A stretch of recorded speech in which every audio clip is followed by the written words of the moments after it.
quiero, a ver si me ayuda el hermano, a ver si me pones aquí en pantalla lo que es el tabernáculo de reunión. Todo lo que tiene que ver con el tabernáculo de reunión, para de ahí tomar una idea que tengo de que lo que quiero compartir. Hermano, mire, usted mira aquí este tabernáculo de reunión, conocido como el tabernáculo de Moisés. ¿Por qué se le conoce como el tabernáculo de Moisés? Se le conoce como el tabernáculo de Moisés porque este es un diseño que Dios le dio a Moisés. Le fue revelado. El tabernáculo de Moisés fue un diseño similar al que Dios le dio a Noé. Dios le dio a Noé el diseño, los planos de una arca cuando el diluvio. Este es un diseño. El arca de Noé también es un diseño. Entonces mire, se cree que es una réplica. Esta es una réplica de lo que se cree que era el arca de Noé, ¿verdad? Esto lo construyó, ¿verdad?, con un diseño. Esto supuestamente es un diseño que Dios le dio a Noé. ¿Qué es lo que Dios quería con esta arca? Bueno, preservar una familia para luego volver a poblar la tierra con esa familia, que en total fueron 8 personas. Entonces este es un diseño que Dios le dio a Noé. Luego, más adelante, Dios le dio un diseño a un rey llamado David, a un rey llamado a Salomón, para que Salomón construyera también un templo que, según se cree, ¿verdad?, es una de las cosas más costosas y más caras que la humanidad haya visto. Este es un diseño del templo de Salomón, conocido como el templo de Salomón. Ese templo, por supuesto, no existe más que algunas cosas que quedaron del pasado, ¿verdad? Porque estas cosas fueron destruidas. El templo de Salomón fue destruido. El arca de Noé se cree que quedó anclada en los montes Ararat, allá cerca de Turquía. Pero luego Dios le dio también un diseño a Moisés, póngalo por favor ahí, conocido como el tabernáculo de Moisés. Entonces, esto que usted ve aquí es un diseño. Cada cosa que Dios le dijo a Moisés que hiciera, eso tiene un significado. Cada detalle, cada poste que usted mira allí, cada cosa, por muy insignificante que sea, eso tiene un significado. Seguramente tendremos la oportunidad un día de desglosar detalle por detalle qué es lo que significa el tabernáculo de Moisés, que todo eso que usted mira allí era una figura de Cristo. Esto que es una figura, esto es una figura del cumplimiento que Dios iba a hacer a través de la vida de Cristo. O sea, en Cristo se cumplen un montón de figuras y un montón de sombras que el Señor le mostró a Moisés a través de este tabernáculo. ¿Por qué le estoy mostrando esto? Porque este tabernáculo tenía 3 secciones. Entonces, en esta primera sección que usted mira allí, donde mira esa persona con esas ovejas, y usted ve allí una especie de altar. Entonces, en ese lugar se conocía como el patio. Ese patio era el lugar donde la gente sacrificaba. Era el lugar donde la gente ofrecía sus ovejas. Mire, allá hay ovejas, allá hay unas especies de vacas, becerros. La gente allí llevaba sus animales para ser ofrecidos delante de Dios, como Dios lo había dejado establecido. Entonces Israel sacrificaba esos animales en ese altar de sacrificio. Entonces, en ese patio era como el lobby donde el pueblo se reunía. Allí el pueblo llegaba, allí platicaban, ahí conversaban, ahí saludaban al hermano, saludaban al amigo, al primo. Pero aparte de eso, en este lugar ellos ofrecían los sacrificios. Luego usted ve más allá una carpa. Esa carpa entonces estaba partida por un velo, y tenía dos secciones. Cuando alguien entraba a esa carpa, lo primero que se encontraba era con un lugar que se llamaba el lugar santo. En ese lugar santo habían unos utensilios. Luego, después del lugar santo, estaba el lugar santísimo. En ese lugar santísimo estaba el arca del testimonio, que también ya lo enseñé aquí, no tengo que repetir, ¿verdad? Que era símbolo de la presencia de Dios. Entonces, en ese lugar santísimo solo entraba una vez al año un personaje conocido como el sumo sacerdote, que era miembro de una de las tribus de Israel, que eran los levitas. Los levitas eran los únicos que podían ministrar, hermano, en la casa de Dios, tanto en el lugar santo como en el lugar santísimo y en los demás quehaceres de lo que tenía que ver con este tabernáculo. Entonces, una vez al año, el sumo sacerdote venía y entraba a ese lugar para sacrificar por él y por el pueblo. Entonces tenía tres secciones. Tenía el lugar, el patio, tenía el lugar santo y tenía también el lugar santísimo. Esto, ¿qué tiene que ver con lo que yo quiero compartir? Tiene que ver, hermano, con los niveles de donde usted quiere, desde donde usted quiere adorar a Dios. O sea, yo soy el que decido en qué nivel yo voy a adorar a Dios. ¿Cuál va a ser el nivel del cual yo quiero adorar al Señor? Entonces aquí uno determinaba, aquí uno tiene que tomar una decisión. Si yo voy a adorar desde el patio, o voy a adorar desde el lugar santo, o voy a adorar desde el lugar santísimo. Hoy, óigame, en Cristo Jesús, todos nosotros podemos adorar desde el lugar santísimo.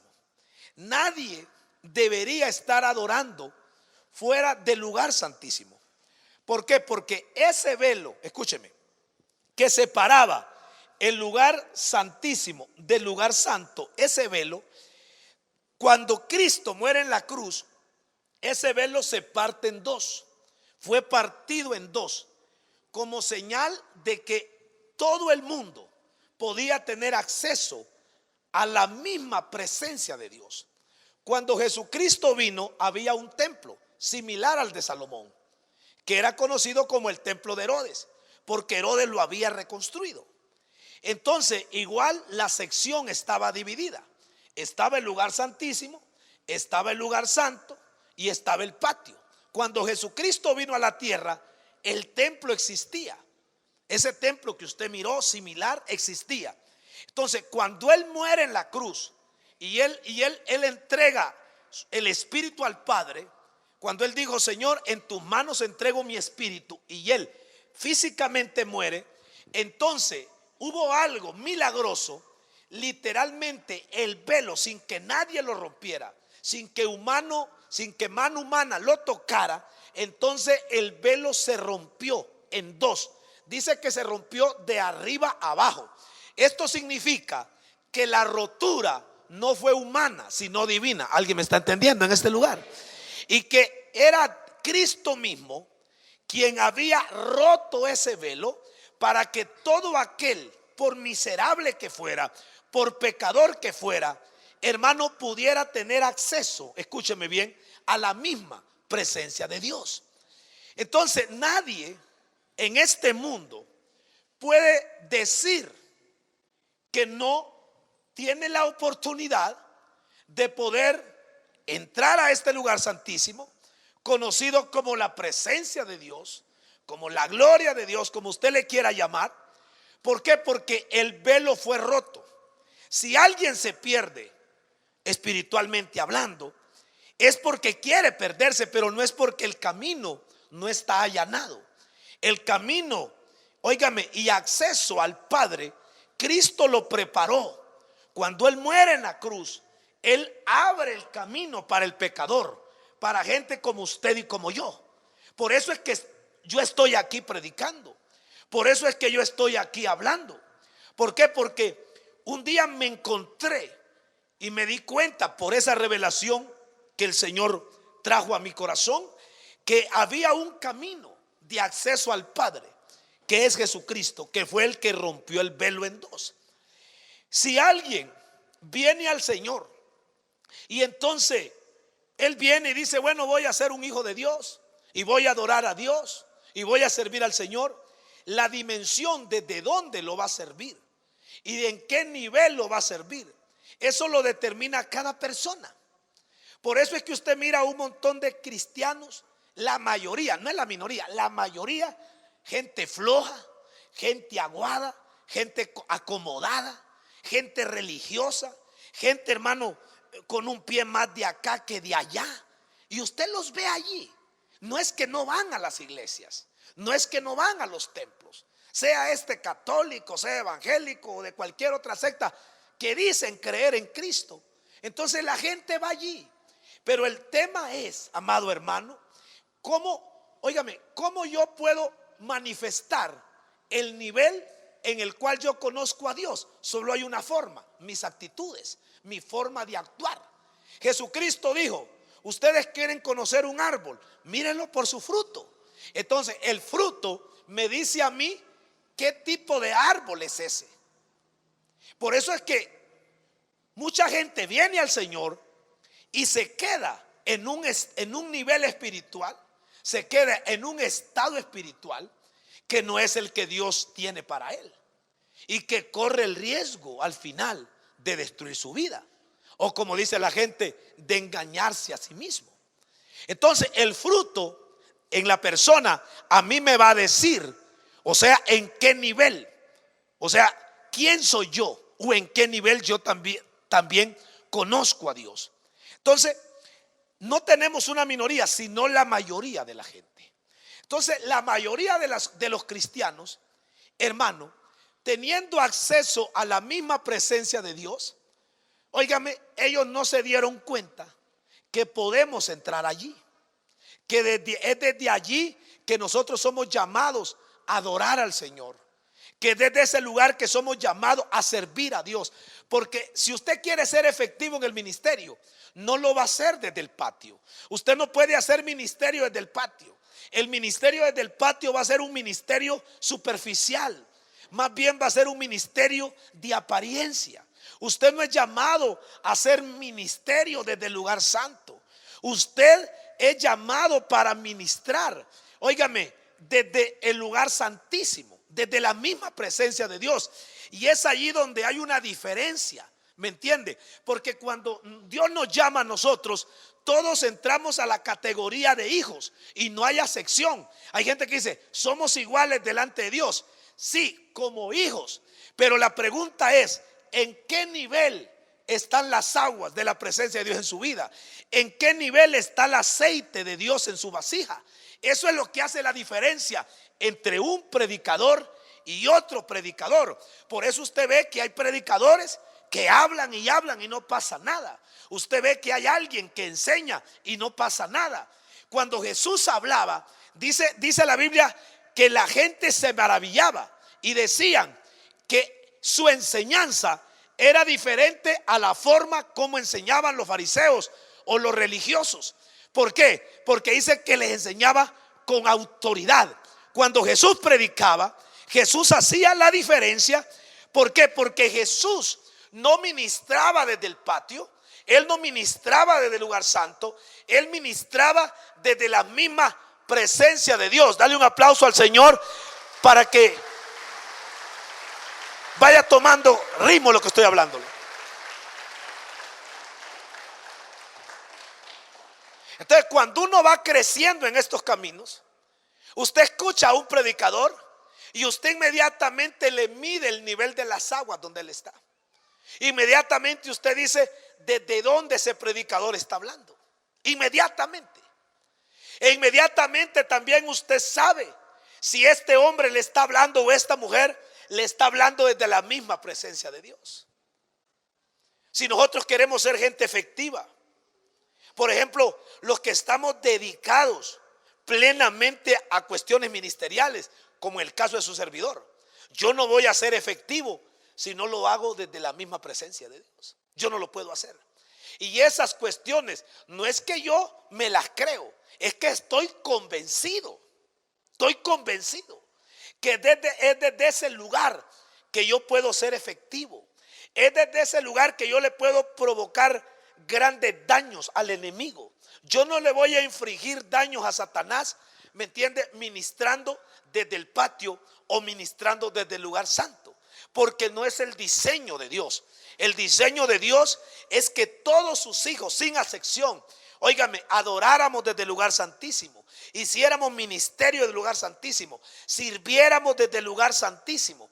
¿Por qué? Porque es desde el lugar santísimo, hermano, donde nosotros hemos sido llamados a ministrar. No podemos entonces nosotros, óigame, pretender ser personas exitosas en cualquier área de nuestra vida cuando estamos fuera de este estado en el cual nosotros hemos sido llamados a ministrar. Oiga bien esto. Entonces, en este lugar santísimo, que ve la última parte allá donde dice lugar santísimo, allí pusieron un arca. Allí estaba un arca, y esa arca tenía varios elementos. ¿Qué tenía esa arca adentro? ¿Qué era lo que tenía? Tenía, escuche bien, esta arca tenía las tablas de la ley, las tablas que Dios le dio a Moisés, o los 10 mandamientos. También tenía, escúcheme, la vara de Aarón, una vara seca que reverdeció en menos de 24 horas. La agarraron, esa vara de Aarón reverdeció y fue puesta dentro de esa arca como señal de que era la tribu de Leví la llamada a ministrar en la casa de Dios. ¿Qué más tenía? Tenía una vasija conteniendo maná del cielo. Ese maná, escúcheme, que caía a diario para que Israel fuese alimentado. Dios le dijo a Moisés que tomaran una porción de ese maná y que lo guardaran dentro de esa vasija como testimonio a las generaciones que iban a venir, para que les mostraran cómo Dios les había dado pan, les había dado maná en el desierto, que sirviera de testimonio. Esos 3 elementos esta arca los contenía. Y esta arca, preste atención, era cargada por 4 sacerdotes. Era cargada por 4 personas. Vea, mire esas varas. Ahí están esas varas. Entonces, cuando la cargaban 4 sacerdotes, 4 hombres. Estos eran los encargados de cargar el arca. Y yo quiero que le preste atención a esas varas. Esas varas. Entonces, el arca de Dios, óigame, fue metida, introducida al lugar santísimo. Dije, a la presencia de Dios, desde el lugar de donde se ministraba. Óigame. Entonces, Dios le dijo que hicieran esas varas, que hicieran esos anillos y metieran esas varas cubiertas de oro para que las pudieran cargar los sacerdotes. Entonces, basado a esas varas, yo quiero leerle a usted un pasaje que está en Primera de Reyes, cuando Salomón consagra el templo. Salomón hizo un templo y lo consagró, el templo que le mostré. Entonces, allí, en este templo, el arca de Dios fue puesta. El capítulo 8 de Primera de Reyes y el versículo 6, 8:6 de Primera de Reyes. Lo vamos a poner para leerlo todo. Mire, dice, y los sacerdotes, mire, preste atención, metieron el arca del pacto de Jehová en su lugar, en el santuario de la casa, en el lugar santísimo, debajo de las alas de los querubines. ¿Qué metieron? El arca. Diga conmigo, el arca, fuerte, vamos. No, está en clase. ¿Qué metieron? Dice, el arca. ¿A dónde la metieron? Al lugar santísimo. El 7. Porque los querubines tenían extendidas las alas sobre el lugar del arca, y así cubrían los querubines el arca y sus varas por encima. Y sacaron las varas, coma, de manera que sus extremos, diga conmigo, sus extremos, dígalo fuerte, vamos. Una vez más diga, sus extremos, se dejaran ver desde el lugar santo, que está delante del lugar santísimo, pero no se dejaban ver desde más afuera. Así quedaron hasta hoy. Hermanos, me estoy tratando de esforzar, no por algunos, sino por otros, para que usted me logre entender. Vea usted que el arca la pusieron en el lugar santísimo. La pusieron en el lugar santísimo. Y dice el verso, óigame, que los extremos de las varas, las puntas de las varas del arca, el arca no se miraba, ni se miraba el resto de las varas. Dice que solo se miraban los extremos de las varas, pero solo de un lugar, del lugar santo. Entonces, si yo vengo de adelante para atrás, entonces tengo el lugar santísimo, donde está el arca, donde están las varas, donde está todo lo que Dios dijo que debería de estar. Luego yo bajo para acá, aquí está el lugar santo. Y si yo voy más allá, está el patio. Entonces, dice este pasaje que cuando el arca fue puesta, lo único que se podía ver, óigame, del arca eran los extremos, las puntas de las varas. Pero solo de dónde se miraban, solo se miraban desde el lugar santo. ¿Qué se miraba desde el lugar santo? Las puntas de las varas. Diga conmigo, las puntas de las varas. Dígalo fuerte, vamos. Vuelvo, usted es el alumno. ¿Qué era lo que se miraban, hermano? ¿Qué se miraban? Y las puntas de las varas, ¿desde dónde se miraban? Del lugar santo. Si usted iba más allá, ya no las miraba. Si usted bajaba al lugar, al patio, usted no miraba ni las puntas de las varas.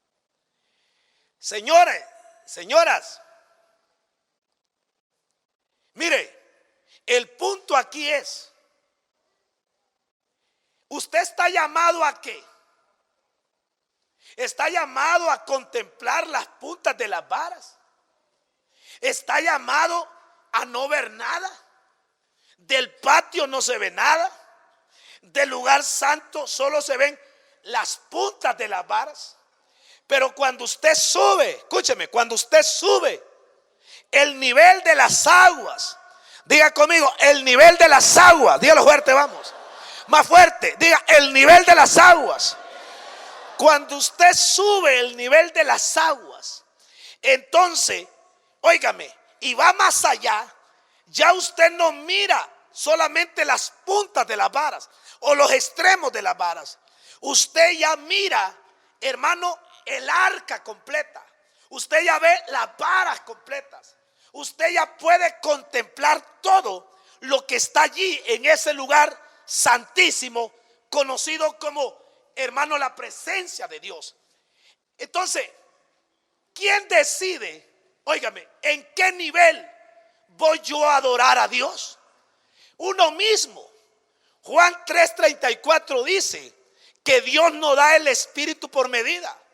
O sea, el haragán es el hombre, el haragán es la persona, no Dios, porque Él no da el espíritu por medida.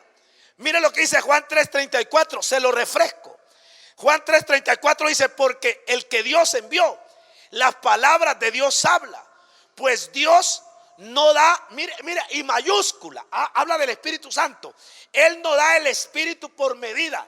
La medida la determina cada persona uno decide en qué nivel va a adorar a Dios, en qué nivel va a conocer a Dios. Hermano, yo lo puedo animar, yo lo puedo incentivar, o lo puedo motivar, que es una palabra que casi no uso, ¿me entiende? Pero quien determina al final de cuentas es la misma persona. La persona es la que tiene que tomar una decisión en qué nivel va a adorar a Dios, en qué nivel va a servir a Dios, en qué nivel va a conocer a Dios, en qué nivel, hermano, va a ministrar y va a honrar a Dios. Eso no lo determina el pastor, hermano, ni el apóstol sobre la vida de una persona. Eso es algo personal. Es alguien que tiene que tomar una decisión en qué nivel, óigame, va a tener las aguas de la presencia de Dios en su vida. No sé si alguien me está entendiendo en esta mañana. O sea, escúcheme, uno lo determina, uno decide en qué nivel, hermano, las aguas de la presencia de Dios van a estar en su casa, van a estar en su familia o en cualquier área de su vida. Nosotros nos hemos quedado como espectadores viendo a los tremendos predicadores ahí en la televisión, o viendo al hermano allá, o viendo a la hermana acá, o viendo al profeta aquel, o viendo a la profeta allá. ¿Sabe qué? Somos cristianos que nos hemos quedado solamente conformes con estar viendo lo que Dios, hermano, está haciendo a través de la vida de los demás, pero no nos hemos dispuesto, óigame, a Dios. Y yo quiero animarlo a usted en esta mañana, y le quiero decir que todos los que estamos aquí, hermanos, si hemos sido llamados es porque hemos encontrado favor y gracia delante de los ojos del Señor, y todos calificamos en Dios para ser usados de una forma poderosa, para ser usados de una forma extraordinaria. Si usted se quiere quedar en ese nivel espiritual en el que está, esa no es decisión ya de Dios, no es decisión del hermano que le dirige, es una decisión suya. Pero si usted se determina a hacer que las aguas puedan subir en su vida, entonces Dios no tendrá problemas. Alguien dice amén en este lugar. Dios no tendrá problemas en soltarle lo que Él tiene que soltarle, porque Dios no trabaja con el título de alguien, con el rango de alguien, con la, hermano, con la sabiduría de alguien. ¿Sabe lo que Dios necesita de un hombre o de una mujer para comenzar un trabajo, un proceso en ellos? Una sola cosa: que esté dispuesto, disposición. Dale un aplauso al Señor. Disponibilidad.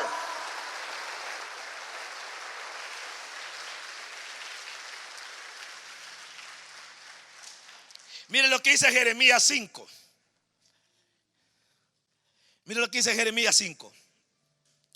Jeremías capítulo 5 dice: recorrer las calles de Jerusalén y mirad ahora e informaos. Preste atención, mire lo que Dios le dijo a Jeremías: buscad en sus plazas a ver si halláis un hombre, se refiere a ambos sexos, y si hay alguno que haga justicia, que busque verdad, para yo perdonar la ciudad y perdonar la tierra. ¿Qué busca Dios? Un hombre. Dios no le dijo: búscate un hombre que tenga barba larga, que tenga tantos millones en el banco, que sea egresado de la universidad tal, con el título tal, que tenga el rango de pastor o de apóstol, que sea color negro o que sea blanco. Dios no le dijo eso. Dios solo le dijo al profeta: quiero que vayas por las calles y las plazas de Jerusalén y te busques un hombre. Levante la mano derecha, diga: Dios lo que está buscando. Dígale: vamos, vamos, grítelo, diga: Dios busca un hombre. Dígale: vamos. ¿Qué es lo que busca el Señor? Un hombre. ¿Qué busca el Señor? No, más fuerte. ¿Qué es lo que busca el Señor? Dios lo que busca es un hombre. Pero ¿qué tipo de hombre busca Dios? Que esté dispuesto.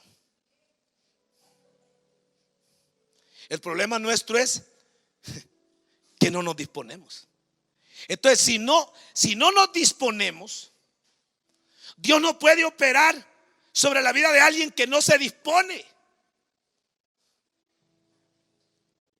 Yo lo puedo llamar a usted, hermanos: hay ayuno a las 6 de la mañana. ¿Y qué puedo hacer si usted quiere estar enrollado en una cobija? No puedo hacer nada. ¿Sabe lo que va a pasar conmigo? Que las aguas van a crecer en mi vida, pero no van a crecer en la tuya, no van a crecer en tu casa, porque yo no puedo hacer eso por ti. Eso es personal, guárdatelo en el cerebro hasta que te muras. Eso no lo puede hacer nadie por tu vida, solo tú. Alguien me está entendiendo en este lugar. Pero Dios va a trabajar con alguien que esté dispuesto, alguien que esté dispuesto, alguien que esté determinado, alguien que no esté bromeando, alguien que esté en serio, porque Dios le gusta la seriedad y la formalidad y el compromiso y la determinación en una persona. Entonces, ¿por qué la mayoría de los cristianos son todos flojos, todos miedosos? ¿Ah? ¿Cómo son los creyentes? ¿Sabe por qué? Hermanos, porque no hemos entendido a dónde nosotros fuimos llamados. Mire, cuando usted entiende y entra a este lugar de su presencia, mire, cuando usted ministra desde aquí usted no puede ser un cristiano egoísta, no puede. Yo por eso cuando miro cristianos egoístas, yo oro por ellos. O miro cristianos, hermano, mañosos, mentirosos. O sea, yo digo, bueno, a un problema hay. ¿Ah? Tienen que subir. Porque cuando usted está aquí, usted recibe una transformación de semejanza igual a la de Dios. Dale un aplauso al Señor. Es algo grande.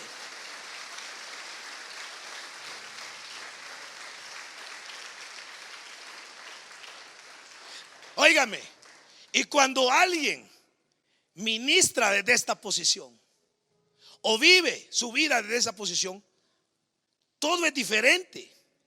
Pero a nadie le van a obligar.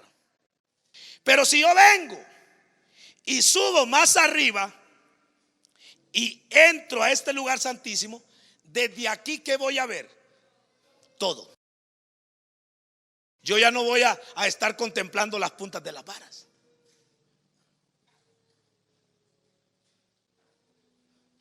Ustedes creen que Dios es una historia de un paquín y que qué bonita la historia. Dios es una persona y Dios es real. Alguien dice amén y Dios habla.